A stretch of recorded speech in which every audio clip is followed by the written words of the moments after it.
ഇത് കണ്ടിട്ട് നിങ്ങൾക്കൊരു ഗാർഡൻ ആണ് തോന്നുന്നുണ്ടോ?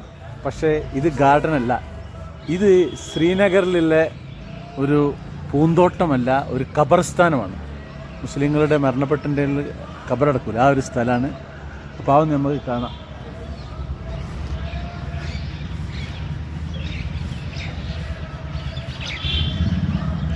അസ്സലാമു അലൈക്കും ദാർ ഖൗമിൽ മുഅ്മിനീൻ ഇന്നാ ഇൻഷാ അല്ലാഹ് ബിക്കും ലായിക്കൂൻ. ഞാനിപ്പോൾ ചൊല്ലിയ പ്രാർത്ഥനയാണ് ഖബർസ്ഥാനിൽ എത്തിയിട്ടുണ്ട് നമ്മൾ ചെയ്യാനുള്ളത്. അതായത് അവർക്ക് സലാം കൊടുക്കുക, ശേഷം നിങ്ങളുടെ അടുത്തേക്ക് ഞങ്ങളും വരും എന്നുള്ള, അതാണ് അതിൻ്റെ അർത്ഥം. ഇത് നിൽക്കുന്നത് ദാൽ തടാകത്തിൻ്റെ അടുത്തായിട്ട് ഒരു ബ്രെയിൻ എന്ന് പറഞ്ഞൊരു സ്ഥലമുണ്ട്. ബ്രെയിൻ എന്ന് പറഞ്ഞാൽ നമ്മുടെ തലച്ചോറ് അല്ലേ, അതേപോലെ തന്നെ ബ്രെയിൻ എന്ന് പറഞ്ഞൊരു സ്ഥലമാണ്. ആ സ്ഥലത്തിൻ്റെ പരിസരത്താണ് ഈ ഒരു ഖബർസ്ഥാനുള്ളത്. നമ്മളൊരു സുഹൃത്തിൻ്റെ വീട്ടിലേക്ക് വന്നതാണ് ഇവിടേക്ക്.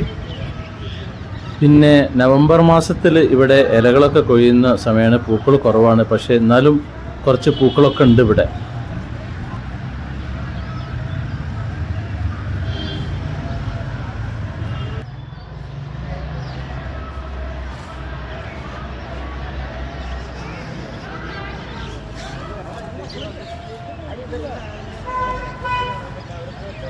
ഇത് ഇങ്ങനെ റോഡ് പോകുന്നുണ്ട് അവിടെ, ഇതിലൂടെ എങ്ങനെയോ റോഡ് പോകുന്നുണ്ട്.